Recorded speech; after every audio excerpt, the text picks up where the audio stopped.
Hello guys, எனக்கு என்ன video பண்ண போறோம் பாத்தீங்கன்னா குக்கிங் வீடியோ தான் கைஸ் இன்னைக்கு பண்ண போறோம். அப்பனா ரெசிபி என்னவா இருக்கும் தானே யோசிக்கிறீங்க?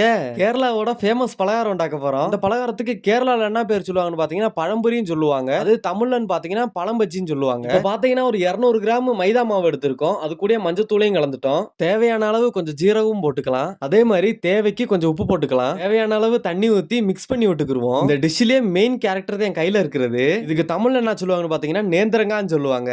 அப்பனா மலையாளத்துல என்ன சொல்லுவாங்க தானே நினைக்கிறீங்க? இதுக்கு பேரு ஏத்தக்கான்னு சொல்லுவாங்க. 4 பழம் தான் நம்ம கையில இருக்கு. ஆனா 1 கிலோ வெயிட் வருது. இது வந்து பாத்தீங்கன்னா நம்ம ஏத்தக்காய் தோலை உரிச்சிட்டு நம்ம வந்து கட் பண்ண போறோம். இப்போ வந்து பாத்தீங்கன்னா நம்ம இந்த மாதிரி தான் கட் பண்றோம். கடைகள்ல எல்லாம் பாத்தீங்கன்னா 2ஆ தான் கட் பண்ணி வந்து பஜ்ஜி போடுவாங்க. இல்லாட்டி சின்ன பழமா இருந்தா ஒரு பழத்தை ஃபுல்லா போடுவாங்க. இப்போ வந்து பாத்தீங்கன்னா டேஸ்ட் பண்ணி பார்க்க போறோம். உண்மையிலேயே ரொம்ப அருமையா இருக்கு நம்ம ஏத்தக்காய் பழம்ன்றது. இப்போ பாத்தீங்கன்னா எண்ணெய் வந்து நல்லாவே சூடாயிருச்சு. இனி வந்து பாத்தீங்கன்னா பஜ்ஜியை போட்டுருவோம். இப்போ வந்து பாத்தீங்கன்னா எண்ணெய் நல்லா சூடான பிறகு நம்ம வந்து பஜ்ஜியை போடுறோம். ஏன்னா நல்லா அப்பனாத்தே எண்ணெய் வந்து ஓவரா பிடிக்காது. பஜ்ஜி எல்லாம் வறுத்து முடிச்சாச்சு. இனி வந்து டேஸ்ட் பண்ணி பாப்போம் எப்படி இருக்குன்னு. ஃபர்ஸ்டே அப்பாக்கு தான் நம்ம டேஸ்ட் பண்ணி கொடுக்குறோம். எப்படி இருக்குன்னு இப்ப அப்பா சொல்லுவாங்க.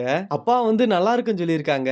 இனி வாங்க அம்மாட்ட போய் இதை சாப்பிட வச்சு எப்படி இருக்குன்னு டேஸ்ட்னு கேட்போம். இப்ப பாத்தீங்கன்னா அம்மா வந்து பிஸியா வேலை பார்த்துட்டு இருக்காங்க. அம்மா சாப்பிட்டுட்டு உண்மையிலே நல்லா இருக்குன்னு சொல்லிருக்காங்க.